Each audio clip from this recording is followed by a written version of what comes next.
তিস্তা ব্যারেজে 6 বছর ধরে এটা ঘোরানো হচ্ছে এবং খালি বারবারই বলা হচ্ছে যে পরীক্ষা নিরীক্ষা হচ্ছে। এখনো কিন্তু বললো যে পরীক্ষা নিরীক্ষার পর। এটা আমার কাছে কালকে একটু খারাপ লাগছে।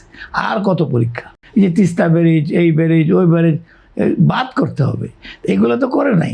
এখন তো এইবার সরকার যেটা করতেছে তারেক রহমান সাহেব, এইগুলো নিয়েই তো নিয়ে আলোচনা করতে গেছেন। এবং এই ব্যারেজ কেমনে করা যায়, তিস্তা ব্যারেজ দেখলেন না, এটা one of the subject to talk with China.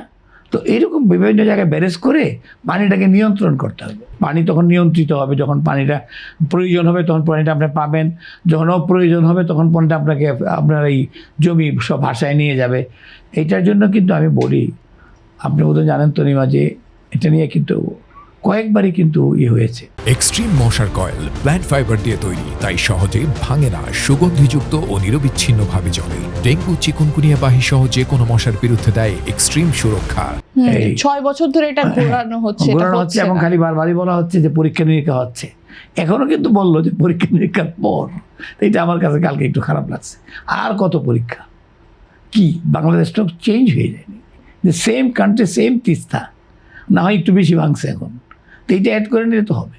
কাজে এই যে পরীক্ষা নিরীক্ষার পর প্রত্যেকবার, এটা কিন্তু ম্যাডামের সময় হয়েছে কিন্তু, বুঝছেন না? আপনি জানেন চায়নার সঙ্গে আমাদের কিন্তু গভীরতর সম্পর্ক, এবং আমাদের প্রয়াত ম্যাডাম উনি খুব পছন্দ করতেন এইসবগুলি করার জন্য। ওনার দৃষ্টি অনেক সুন্দর ছিল, কিন্তু সব কিছু তার করে ওঠা পারা যায় না। এই জন্য আর কি এখন এগুলো আমাদেরকে করতে হবে। এটা তো একটা তথ্য হিসাবে একে ধর আপনি নিজেই বললেন যে এটা বিদ্যুৎ উন্নয়ন করবে, এটার থেকে এই ফ্লো থেকে বিদ্যুৎ উৎপাদন হবে। দ্বিতীয়ত হলো এটা it will control the flood, it will augment giving water when water is needed. তখন এইগুলি কিন্তু আপনার মেইন আর কি, এইগুলোই মেইন। আর তেস্তা ব্যারেজ যেগুলো অনেক জমি আপনার মানে ওই এলাকার যে জমিগুলা, তখন তো এই বন্যায় ভেসে যাবে না। ফলে হবে কি, ওইগুলো অনেক ইউজেবল হবে। বলে না যে কৃষকের বিরাট উন্নতি হবে, এটা এইভাবে উন্নতিটা হবে আর কি। আপনি ঠিকই বললেন, যে কোনো দেশে গেলেই হয়। আমি যে ব্রিসবেনে আমি যাই, আমার মেয়ে থাকে, এত বড় ব্রিসবেন রিভারটা, অনেক এবার থেকে ওবার দেখা যায় না এরকম দুদিকে পাকা, এবং ওইটাকে ঘিরে তারা যে কত ট্যুরিজম করেছে, এই রাতের বেলা দেখা যায় বিজনেস আছে অনেক, ট্যুরিজম করেছে।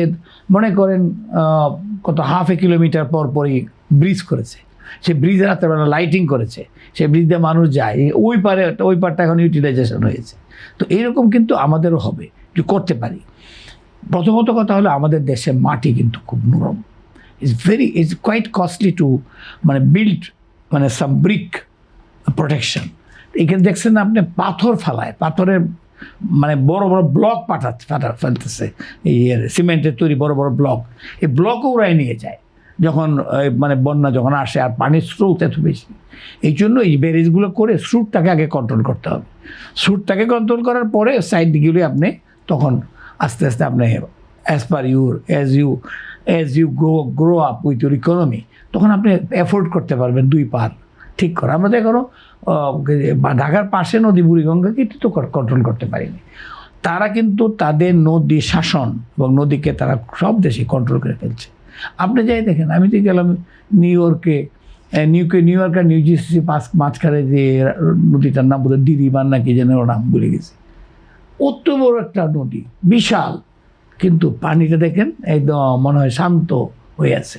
ইভেন ইন্ডিয়াতে যেখানে ফারাক্কা বাঁধ করেছে, আমি গিয়েছিলাম সেখানে, ফারাক্কা বাঁধের ওখানে ওই যে কি নদীটা, এটার নাম দামোদর নদী, বুঝছেন? দামোদর, যেটা ঈশ্বরচন্দ্র বিদ্যাসাগর মানে সাঁতরায় পাঠাইছিল, তা আমি এইটার নাম দামোদর, আরে বাপরে বাপ, এত বড় নদীটা কেমনে বেটা পার হয়েছিল। আমি তো চিন্তা করি মাতৃহাদেশে নদী পার হয়ে গেছে, কিন্তু পানি দেখলাম একেবারে টলটো, নদীর পুকুরের পানির মতো। এত বড় নদীটা না, তার ঢেউ নাই, এনে কারণ হয়েছে ওই নদী শাসন করেছে, কন্ট্রোল করেছে ভাই ফারাক্কা বাঁধ। এত করে নদী যে উতাল পাতাল করে আশেপাশে সব ভাষায় টাষায় নিয়ে যাওয়াটা, ইন্ডিয়াতে শুনবেন বন্যা খুব কমিয়ে গেছে।